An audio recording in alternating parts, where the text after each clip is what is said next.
الله الرحمن الرحيم. ظهر الفساد في البر والبحر بما كسبت أيدي الناس ليذيقهم بعض الذي عملوا لعلهم يرجعون.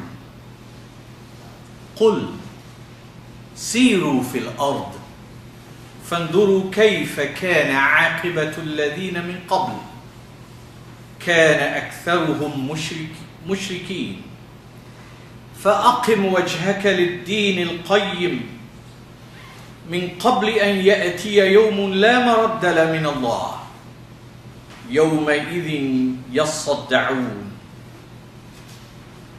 من كفر فعليه كفره ومن عمل صالحا فلينفسهم يمهدون. Dearest sisters and brothers, our viewers and our listeners, Assalamu alaikum wa rahmatullahi wa barakatuh. Wow. It's indeed a great pleasure to be, and a fortune and an honor to be back in your midst and to have the opportunity to see all of you. And I hope and I pray that this new year will be one where we all strive for greater health, for better sense, and for more and more enrichment of our minds and of ourselves and our families and our societies. I trust that this year will be a turning point for many of us, turning towards the Qur'an like never before. My little discussion with myself and you is taken today from the Qur'an, from the well-known chapter, Surah Al-Rum, chapter 30. And the verse that I started off with is verse 41. And it tells us in a simple language, ظهر الفساد في البر والبحر بما كسبت أيدي الناس. That fasad has surfaced, is apparent, is very much visible, whether you look on the land or you look in the sea. And this is not because of Allah.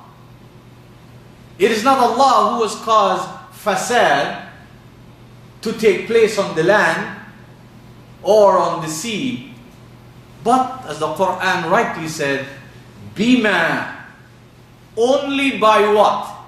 Kasabat aydin nas, by what the human energy has done. This word yad in Arabic literally means hand, but it means energy, resources, capabilities, talents. And the human doings. لِيُذِيقَهُمْ بَعْضَ الَّذِي عَمِلُوا. Allah's divine system allows people to taste some of what their resources have wrought in society. لَعَلَّهُمْ يَرْجِعُونَ. That they will come to the conclusion before it is too late for their existence and say, we have had enough of this. Thus, we will turn away from what has caused our downfall and caused our dilemma and caused our decay and caused the eruptions and the corruptions on the earth, disturbing the equilibrium and the balance that nature has in store for creation. I've just had the opportunity to visit two major Muslim communities. One in transit and one for about 10 to 11 days. And I would like to share some reflections on these two communities One of this community is a community that is today affluent. There is no shortage of wealth. And I'm sure you know who I'm talking about. This is a community that has all the wealth in the world. They can fill all the banks. They have all the energy. They can buy all the technology. You go to their airports and they are like palaces. The floors are almost near to glass.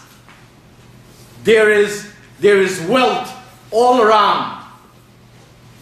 But my observation, while the positive observation, is that one feels very comfortable in such an environment.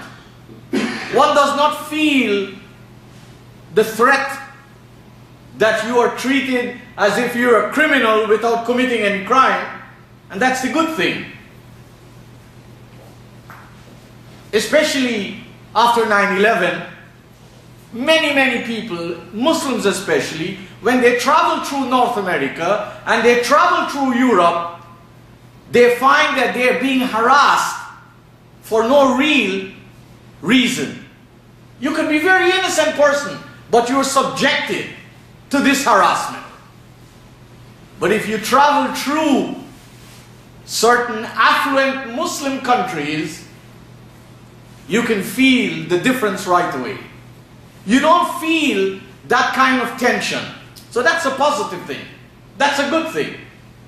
It's a nice thing. I feel very nice because as a traveler, I've traveled umpteen times through Europe. And this is the few times that I've been traveling through these lucrative Muslim airports. I told you look like palaces where there's no shortage of wealth.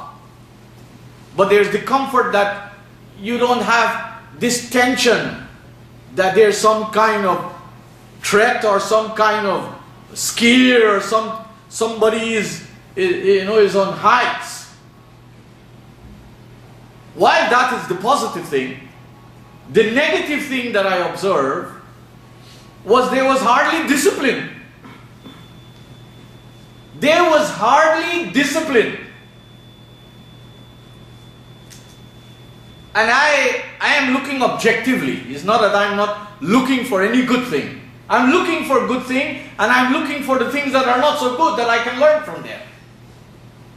I noticed that when they were announcing for the passengers to board the aircraft, there was no plan and disciplined way of going about that.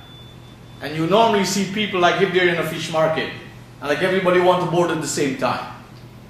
Rather than sectionizing thing and saying, seat such and such, would you kindly stand up? Would you kindly now board? So there is something to say that I observed. I observed that there was no discipline. I also observed that there was no shortage of workers,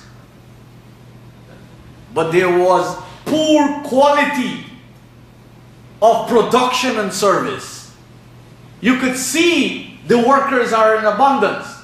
And of course, most of these workers are workers that came from Asia. And nothing is against anybody from whichever part of the world. But if the status quo is about standards, it's about quality, it's about discipline, then that will be conveyed to the workforce. And you will see quality, you will see discipline, and you will see high-class performance. And those are some of the things that I observed. As I went into a regular Muslim community, a certain small section of that community is affluent. The majority of that community is poor. But like a typical Muslim community, you could right away see the sign of Muslims' presence.